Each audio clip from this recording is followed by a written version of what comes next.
حدیث پاک میں آتا ہے اگر تم اللہ پر توکل کرو جیسا کہ توکل کرنے کا حق ہے، اللہ تمہیں ایسے روزی دے گا جیسے پرندوں کو روزی دیتا ہے۔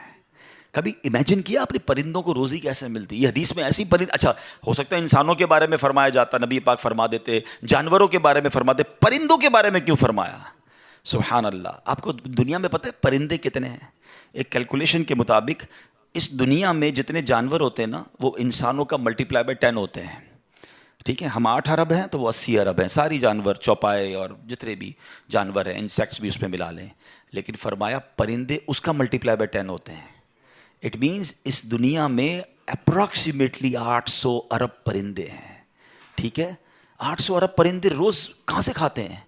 کوئی سپلائی لائن کو جا کے ان کو درختوں پہ پہنچاتا ہے؟ کسی گھونسلے میں کوئی آپ نے کبڈ دیکھی، کسی گھونسلے میں آپ نے کوئی سٹاک دیکھا کہ جناب یہ کل کا چارہ ہے، یہ رات کا چارہ ہے، میرے چھوٹے چھوٹے بچے ہیں اس کے لیے چارہ ہے؟ Nothing else.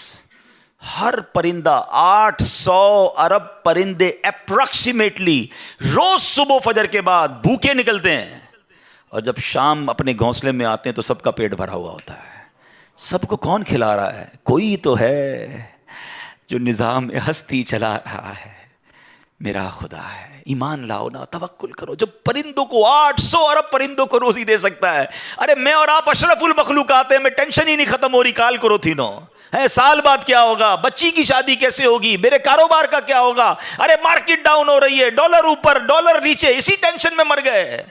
یار جو رب چونٹی کو کن اور ہاتھی کو من دے سکتا ہے وہ اس نے مجھ سے بھی وعدہ کیا ہے۔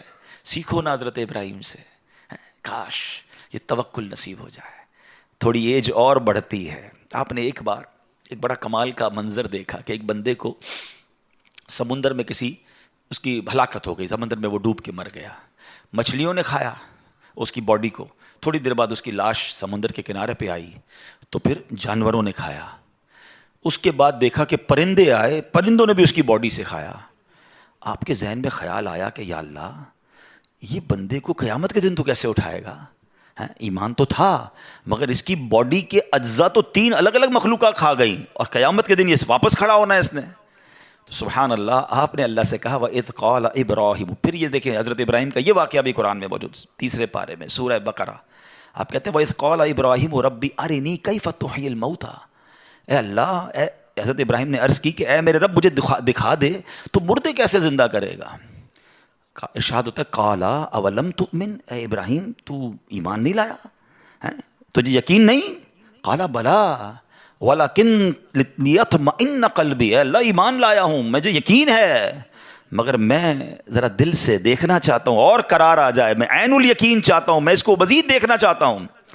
قَالَ فَخُذْ أَرْبَعَةً مِّنَ الطَّيْرِ، قرآن کہتا ہے رب نے فرمایا کہ اچھا 4 پرندے لے، فَصُرْهُنَّ إِلَيْكَ ثُمَّ اجْعَلْ عَلَىٰ كُلِّ جَبَلٍ، فرمایا اس کو اپنے ساتھ ہلا لے، اپنے ساتھ مانوس کر لے، پھر ان کا ایک ایک ٹکڑا پہاڑ پر رکھ دے، مِنْهُنَّ جُزْءًا ثُمَّ ادْعُهُنَّ يَأْتِينَكَ سَعْيًا، فرمایا پھر انہیں بلا، وہ تیرے پاس چلے آئیں گے پاؤں سے دوڑتے، وَاعْلَمْ أَنَّ اللَّهَ عَزِيزٌ حَكِيمٌ، اور جان رکھ اللہ غالب حکمت والا ہے۔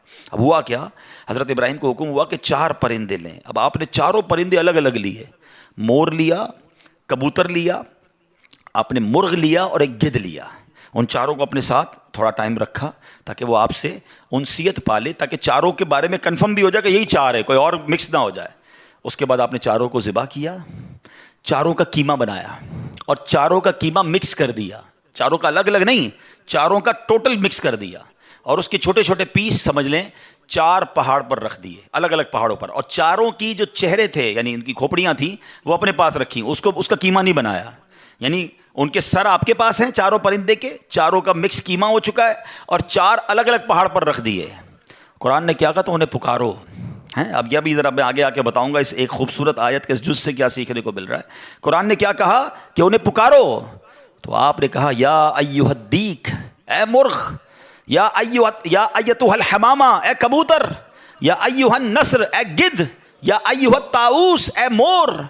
آپ کی پکار پر وہ چاروں پرندے جو ہیں ان کا قیمہ اب آسمان پر اڑنا شروع ہوا ہے۔ فکشن، گرافکس ہیں، آج کل اینیمیشن کا دور ہے، کمپیوٹر پر جناب لوگ بہت ساری چیزیں بنا لیتے ہیں، سنو 5000 سال پہلے قرآن میں یہ واقعہ موجود ہے کہ کیا ہوتا ہے، ان چاروں کا کیما اڑتا ہے، اور اب جس کا مرغ کا ہے وہ مرغ کی طرف، مور کا ہے تو مور کی طرف، کبوتر کا چاروں کے جسم پورے کمپلیٹ ہوتے ہیں، سر نہیں ہے، سر تو آپ کے پاس ہے نا، وہ چاروں پرندے بغیر سر کے دوڑتے ہوئے آپ کے پاس آتے ہیں، زندہ ہو جاتے ہیں مگر سر نہیں ہے، قریب آتے ہیں تو حضرت ابراہیم نے ان کا سر جو ہے وہ واپس ان کے پاس لگا دیا، سب سر بھی ان کا لگ گیا، آ کر دانا چگنے لگ گئے۔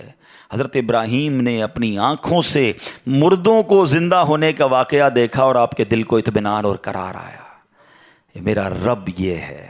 کیسے ہیں کہتے ہیں کسی کو شیر کھا جائے، کسی کو مچھلی کھا جائے، کسی کی سمندر میں موت آ جائے، معاذ اللہ کسی کے پرخچے اڑ جائیں، کوئی آگ میں راکھ ہو جائے، میرا رب چاہے تو سب کو دوبارہ جسم، ان کی تمام باڈی کو پھر کریٹ کرے گا اور وہ قیامت کے دن جمع ہوں گے۔ حضرت ابراہیم نے یہ اپنی آنکھوں سے دیکھا۔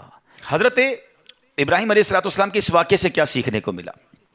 پہلی بات، میرے رب کی قدرت کیسی ہے، ان اللہ علی کل شیء قدیر، ٹھیک ہے۔ دوسری بات، علماء کہتے ہیں، صوفیانہ تفسیر اس کی لکھی گئی کہ 4 پرندے کیوں لیے گئے، کبوتر، مور، گدھ اور چوتھا مرغ۔ فرمایا ان چاروں کی نا ایک بری خصلت ہے، مرغ ہے اس کے اندر شہوت بہت ہے، جو کبوتر ہے اس کو اپنی اڑان پر بڑا ناز ہے، بڑا تکبر ہے، بہت اونچا اڑتا ہے۔ فرمایا گدھ جو ہے اس کا کیا پرابلم ہے، گدھ کے بارے میں فرمایا کہ وہ لالچی بہت ہے۔ اچھا، پھر اس کے بعد ایک اور پرندہ ہے مور، اس کو اپنی خوبصورتی پر بڑا ناز ہے، وہ خوبصورتی کی وجہ سے بڑا پراؤڈ فیل کرتا ہے۔ تو فرمایا یہ 4 بری عادتیں ہیں، اس کو ذبح کر کے یہ پیغام دیا گیا کہ اگر تم بھی اپنی اونچی اڑان، اپنے اونچے مرتبوں، اپنے اونچے مقام کا تکبر چھوڑ دو، اپنی خوبصورتی پر گھمنڈ کرنا چھوڑ دو، ہوس اور شہوت کے بعد اپنے آپ کو بچا لو، لالچ کر کے دنیا کے بال کے پیچھے بیڑا غرق اپنا نہ کرو، اگر ان عادتوں کو ذبح کر دو تو اللہ آج بھی تمہارے دل کو زندہ فرما دے گا۔ ان کو زندہ کیا نا، فرمایا ان عادتوں کو ختم کرو، رب تمہارے دل کو زندہ فرمائے گا اور اس میں نور داخل فرما دے گا۔ اور علماء نے اس کی صوفیانہ تفسیر یہ لکھی۔ اور اب ایک اور عقیدے کی بات بھی، کنفیوژن پھیلانے والے بہت کنفیوژن پھیلاتے ہیں، میں تو قرآن سے آج آپ سے بات کر رہا ہوں نا۔ اللہ نے کیا کہا کہ انہیں پکارو، وہ تو دنیا میں نہیں تھے پرندے، مر چکے تھے، کیما بن چکا ہے، کیما بنے ہوئے پرندوں کو رب کہہ رہا ہے پکارو۔